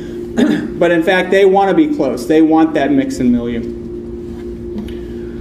And it's true whether you're talking about biotech firms, and there's sort of a famous MIT example where all these where all these technology firms grew up around MIT and clustered and got all kinds of crazy ideas from one another, and people went from firm to firm, and tremendous wealth was created. But it's also true in Dalton, Georgia, the capital of carpets in the United States. And it's an odd thing. I know another place that's looking at a candy cluster. They have a lot of people who make candy. And so they're actually thinking about how do we build on this candy cluster. So whereas in the past, a lot of the drivers for economic development and activity were natural resources. Are you near timber? Are you near a port? Are you the convergence of rivers? Now it's almost, have you created something uniquely in this place that now that's the place you need to be near it. So if you can create that cluster and create that buzz and create those connections, then it sort of becomes like the convergence of a couple rivers. Now other people need to be there also in order to realize that. And it has a spatial component. And that spatial component can be fed and deliberately cultured. And of course, this was done famously in Raleigh, North Carolina, in the Research Triangle Park, where you had the convergence of the universities and all of the technology firms there, and all of the activity that happens in Research Triangle Park. Interestingly, they recently created a similar park in North Carolina, but they created it in an entirely urban format. And they, in fact, are trying now to retrofit RTP into a more mixed-use, walkable 24-hour center, because that's the kind of place that actually really drives that kind of mixing. And that's the kind of place that the people who are working in a place like RTP, as I used to, want to live. And I can tell you, when I worked there in 1994, the lunchtime rush hour was hell. I mean, because everything was tiny and segmented, and everyone got in their car to drive to a restaurant, and it took an hour out of all of our day. And that's got a real cost to it. So that kind of clustering is important, and it is that kind of clustering and the physical manifestation of it that is attracting talent. And we've heard about some of this, but I found this incredibly interesting. 64% of people are choosing where they want to live and then trying to find a job. That was in the last census. The data that I've been seeing shows that's actually holding even during this current economy. So place is a competitive factor for attracting talent. What are they looking for? They're looking for a certain attitude. They're looking for openness. They're looking for kind of an open culture. I've got actually, let's go ahead one more. So this was an interesting study done by the Knight Foundation. Social offerings, how welcoming a place is. That's what I was struggling for. So it's sort of attitude towards diversity. It's friendliness and the physical beauty. Those were the three things. Of 44,000 people who were surveyed for this, those were the things that rose to the top as the things that make a place lovable to people, that they want to stay, that they want to invest in. The mayor of Chattanooga says, a place people want to live is a place people want to invest. A place people want to live is a place people want to invest. If you don't want to be there, you're not going to invest there. There aren't many places that have something so compelling economically, like oil or oil and gas or other factors, that you can withstand creating a really crummy place and expect people to stay. If you've got something like that, they will. I mean, there are mining towns that exist and are total shanties and are terrible to be in, and as soon as the mine goes away, the town goes away, because there hasn't been anything sustainable to keep it around. Another factor here that we've heard some about, and I won't dwell on, is just the cost of living. And there's a big difference between places where you have to drive a lot and places where you don't. And you can see this. There's about a 35% difference in vehicle miles of travel when places in metro areas where you have to drive a lot and places you don't. And for instance, in Portland, just because they average 8 million miles less per year in aggregate, that saves them about $1 billion. So that's $1 billion that's free and walking around that economy, just looking for places to invest, looking for things to buy. You can hear on the radio every day, basically, gas prices are high, it's dampening down discretionary income, that's dampening the consumer market, that's slowing the economy down. These are places that are giving themselves their own stimulus. And as gas prices go up, they're going to be at a greater and greater competitive advantage. This is just to show, I didn't realize this till I started geeking out in this field, but 18% on average, we spend 18% of our income, of our household income on transportation. This hits poorer households particularly hard, and I've got another graph that I'm not showing here, but eventually you hit a point with some of those very low-income households where you're basically subsidizing it. So it becomes, either through housing vouchers or other things, it becomes basically a public tax issue, in part because they're paying so much for transportation. This is not meant to be read, it is meant to be read just directionally. There have been a ton of studies, and we're kind of shifting gears now to the public side. There have been a ton of studies that basically have all looked at the same general set of things. What if we grow one way, what if we grow in another? And consistently they find if you grow in a more compact, mixed-use fashion, you save a lot of money. All those studies show all the same things. For instance, in Charlottesville, just in terms of, and this is Charlottesville, Virginia, just in terms of roads, you end up spending either $1 billion for your for your dispersed scenario or $470 million for your town center scenario. Sacramento, finding the same things. They did a really extensive blueprint process based on originally sort of Envision Utah's ideas. Also, like Envision Utah found, they save a garbage load of money every time they keep the development more compact, use the land more efficiently, get the maximum return on their infrastructure investments. We're a funny, we always say government should operate like business, but we don't at all. Business, when they put in a massive capital investment, they want to get the maximum return on it. We have whole downtowns where the roads sit, for 12 hours a day completely unused.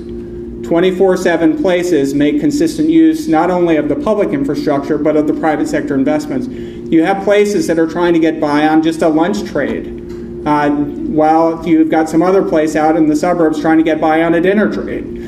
If you can get that in the same place, it's more efficient. These reiterate some of the same points, and given the time, I'm going to go through some of them quickly. Putting individual increments of development in urban infill costs a lot less from the public perspective. It also generates a lot higher revenue per acre. So if you can get a 4-story mixed use, the kinds of development that Jonathan Rose is building, those are great for your tax rolls. They're using existing infrastructure, they've got a lot of units, and they provide a lot of tax return. If you're putting them out on the edge, it's a different story, and they start to return less. So in Asheville, they recognize this, and in and putting a significant amount of public money and effort into renovating and restoring some of their downtown, it's turned it into long-term return on investment on a tax basis every single year.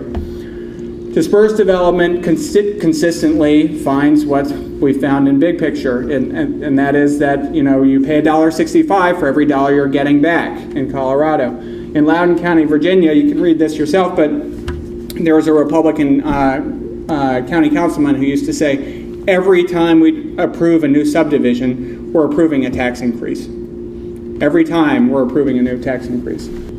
So you can see here the difference between even just the infill townhouse and infill multifamily. Basically, it's in some ways getting townships, cities, counties to look at their land actually as a valuable asset. How do I maximize the return on the asset? In some ways, it's getting them to look at it more like a long-term developer.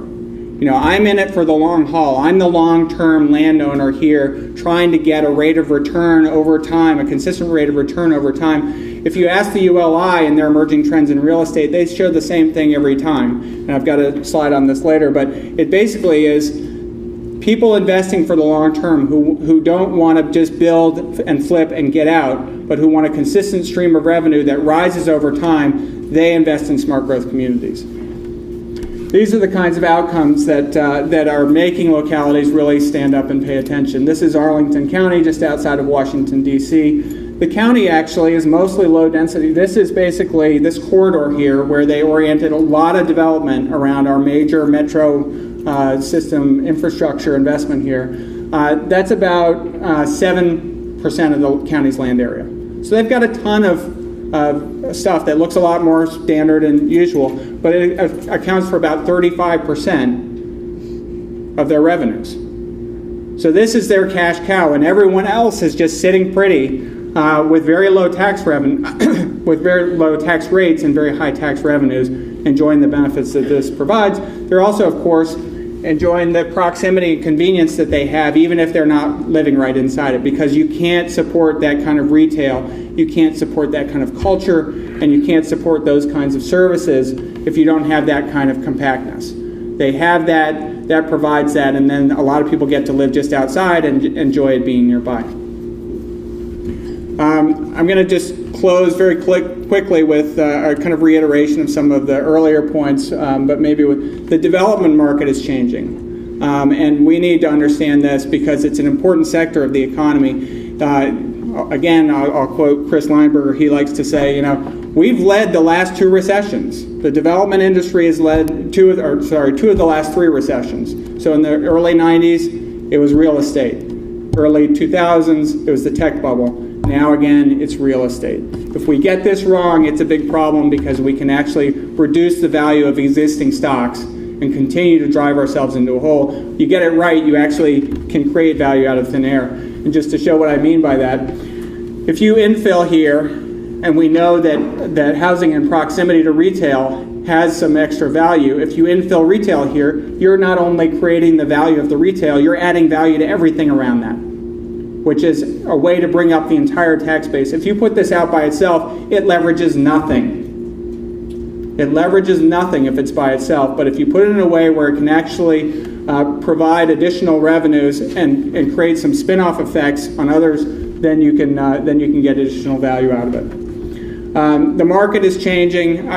These are a lot of the demographics. We put together a little forum with about 45 national home builders and said, all right, we had this real estate firm do a study to basically find out how much of the market wants smart growth. They found a third. We're here, to ground truth that with all of you. And the guy raises his hand and he says, that's just not right. It's not a third. And I said, all right, well, that's why we're here. I'm glad we're having this open process. And I said, what's wrong with it? And he said, oh, it's much higher than that. I said, oh, okay. Well, how much higher? And he kind of looked around. He's like, I'm not telling, because those were all his competitors. So the real estate market is recognizing this. The demographic trends are driving it. You've heard about the silver tsunami, as they like to call it in Minnesota. We're all getting older. You might feel very much older during this speech. But this is going to have major impacts on the baby boomers have determined culture and markets throughout their time on this earth. They will continue to do so, along with the millennials. You saw the earlier graph. The millennials are neck and neck for the size of the bubble they're moving through the economy. They both are going to be wanting different things. Okay, so we have major changes. Single households, one individual in a household, will have the same number of households as households with kids by 2025. That has real implications for housing. So this was a study done by Chris Nelson. He's now at the University of Utah. He basically said, all right, let's look at the demographics. In 2003, what's our supply of large lot, small lot, single family, and attached housing? And you can see that in 2003, there's the supply. Then he projects the demand in 2025. You can see the big yellow bar, that's large lot, single family housing. We already have today on the ground in the United States, or did in 2003, the number of large lot single family houses that will be demanded in 2025. So you can decide, well, these markets are regional, that's somewhere else, and take that chance and roll those dice if you like. But if you get it wrong, not only are you facing the potential failure of all those, and we've seen a lot of this, obviously, of all those subdivisions and all those housing projects, but they put a huge drag on your existing stock and all existing homeowners, because we know those houses go into competition with everything else that's in the market and can drive down the entire market. In contrast, we're seeing premiums for the things that are undersupplied. Walkable, mixed-use communities, so there's a thing called Walk Score. You can look it up. It's pretty cool. You can type in your address, get a Walk Score out. If you do that over and over and check prices, you basically find out, oh, wow, the places that actually have really great walkability right now are getting premiums. You can see that from the 1990s, when cities were dead, they've consistently grabbed greater market share of new construction permits and development up till 2006. If you look, I don't have the data beyond 2006. Sorry. If you look at foreclosure trends, the centers, the places that are mixed use, walkable, 24/7 places, they're the places holding their values, and the values tend to drop as you go out. You can see that over and over in places Boston and DC and Miami and so forth. This is the emerging trends in real estate report I was referring to. The Urban Land Institute every year, along with PricewaterhouseCoopers, I believe, does a survey and basically asks people who are investing large amounts of money in real estate, where are you going to invest? And basically for the last 11 years, I just get bored of reading it. It says the same thing, but in different ways, so you read it again. So it says, coastal places with access to great markets, stay away from fringe development, go downtown, go near transit, go walkability. Those are the places we're going to invest. And to some degree, it doesn't matter if they're right or wrong. They're the ones with the money. If they believe this, that's where they're going to put their money. You can sort of be available for the Jonathan Roses of the world. I mean, these are the people that they're interviewing, Jonathan Rose. You can be available for them and be attractive for them, or you can make it hard and they'll go find some other market where it will work. You can see the builders are, in fact, recognizing this trend and moving this way. This is, more specifically not national, but mid-Atlantic region. 60% are saying we got to shift away. They're looking at multifamily and so forth. And then, this is the net result when you sort of put together intelligent investments in infrastructure, when you think about your economy and your economic niche and intentionally fostering and trying to grow particular clusters, providing the physical infrastructure and design environment in which those are going to thrive. as the mayor of Davidson, North Carolina says, it's awfully easy to become pretty well off, and then we start having to worry about housing affordability. So I'm going to wrap it up there. I appreciate the time, and thank you all.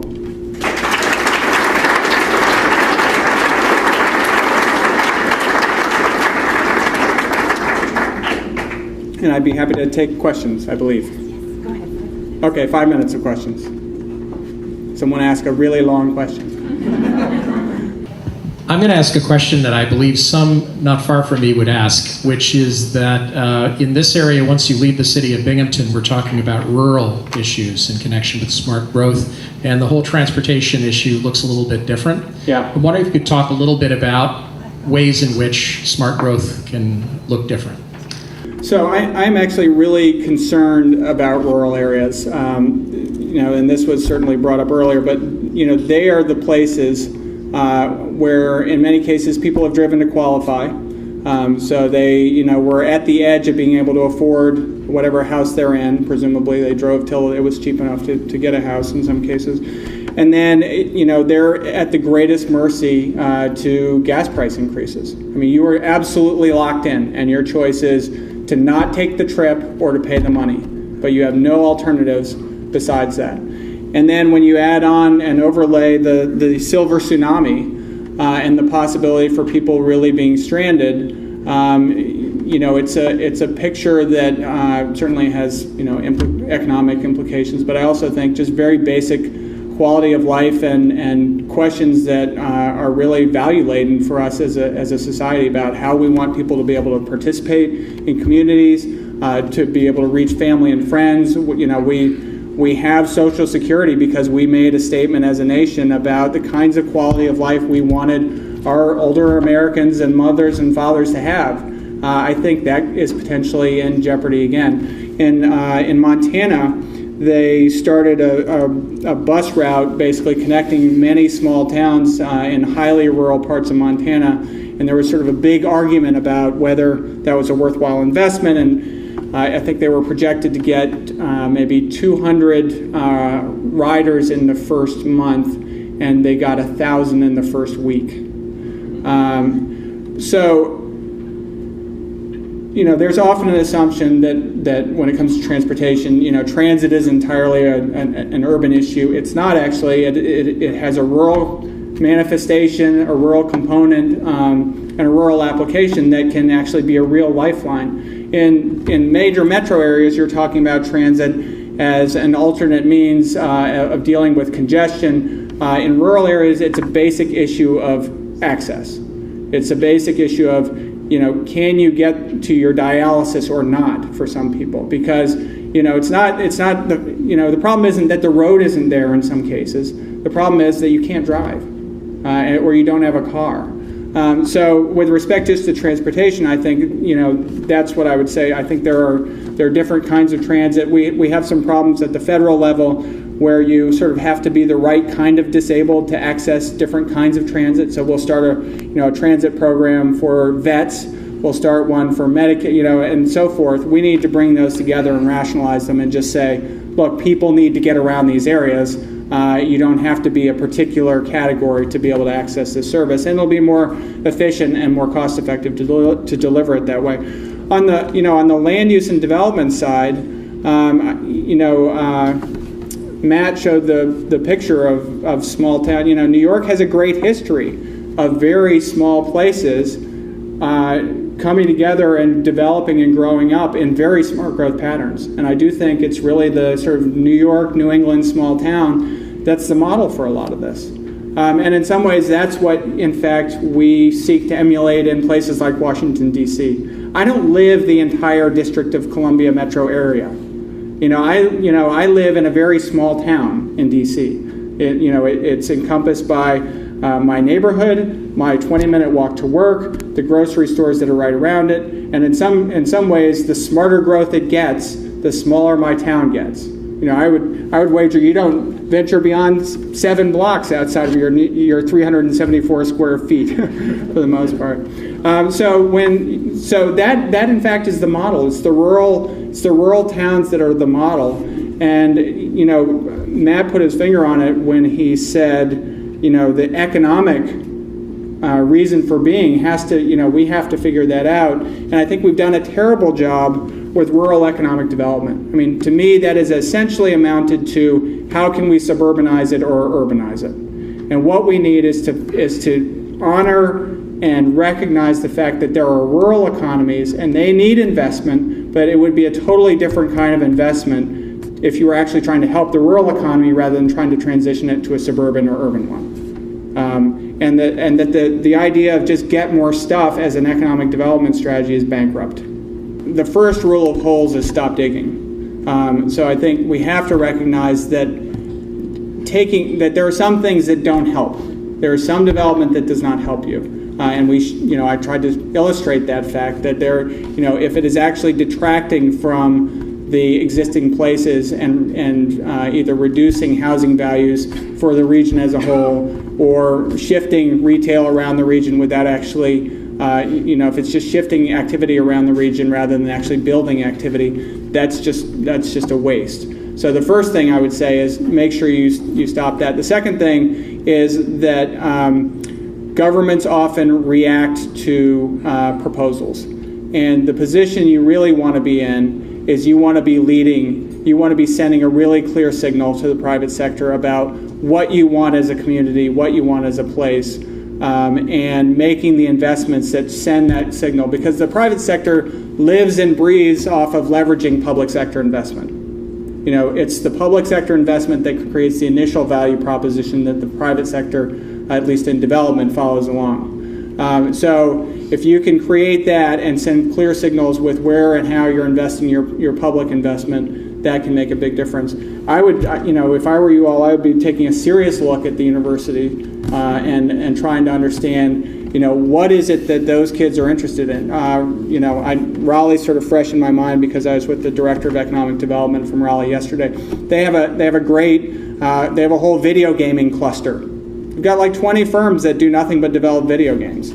That is straight out of UNC and Duke and NC State. I mean, that's straight out of those places and the interest. So trying to look at sort of what are your economic activities now, how do you link that in with some of the other resources that may not be tapped in terms of the university? I mean, the connection that North Carolina has managed to bridge between their university system and the private sector it really is something that you should look at. And you're not going to stitch it together in the same way they have, but I think it would provide real food for thought.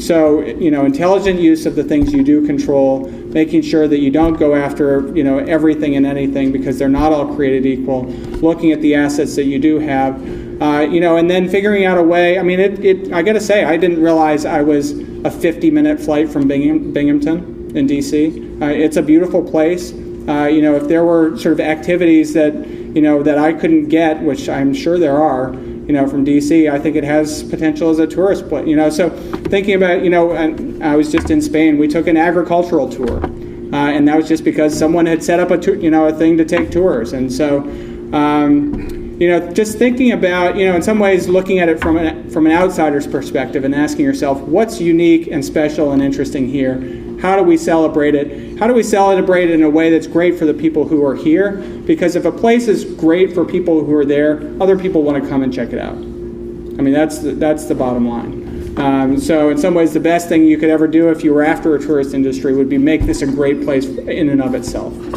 And then finally, on the interjurisdictional competition, it takes strong leadership against very high odds.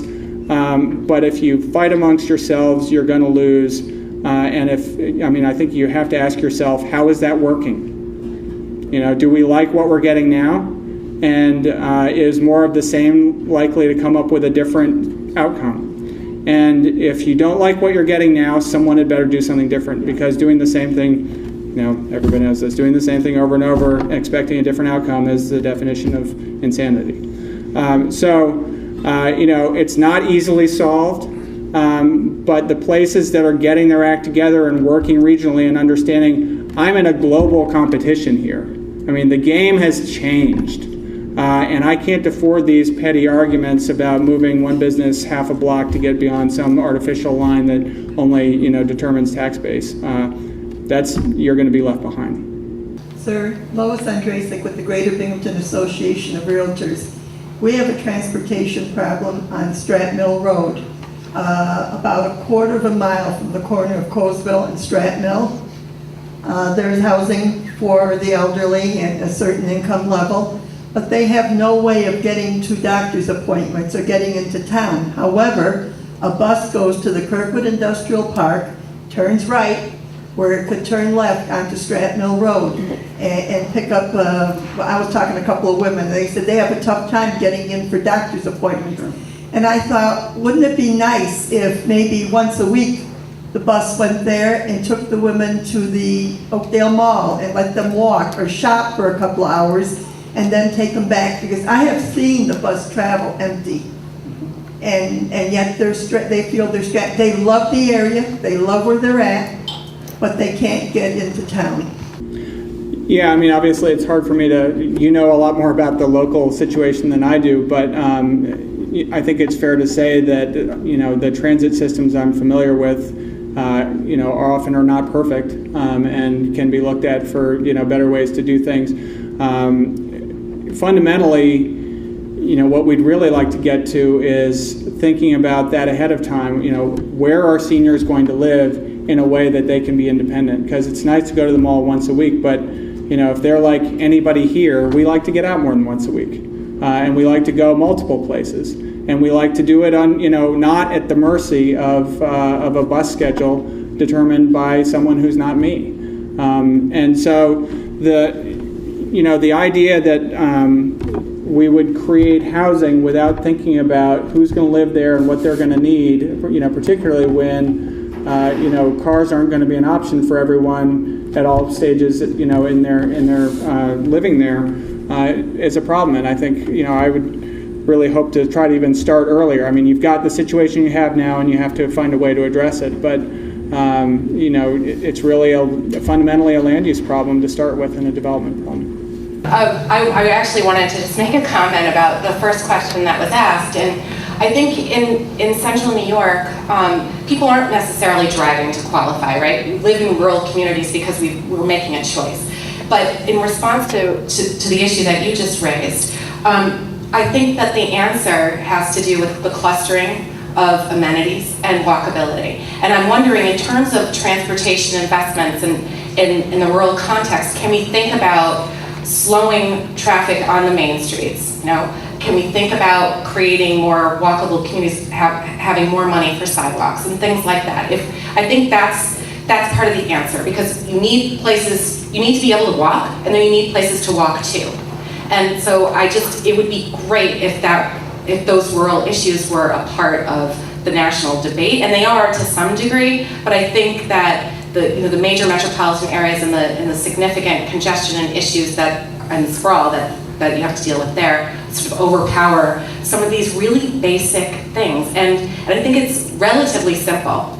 Some of these things can be relatively simple fixes by the clustering of uses and creating more walkable communities. Actually, I'm glad you mentioned that, because this is sort of in the weeds, but there is a transportation grant program called the Tiger Program that is coming out with its third round. About a third of it, which is I think 115, 120 million, something like that, is reserved for rural communities. And we're actually, Smart Growth America is going to be going around and trying to work with rural communities to help them develop applications for that would look at exactly those kinds of approaches. So I think that's exactly right. And it is a lot of the issues, they're real in rural places, and they just demand a rural context solution.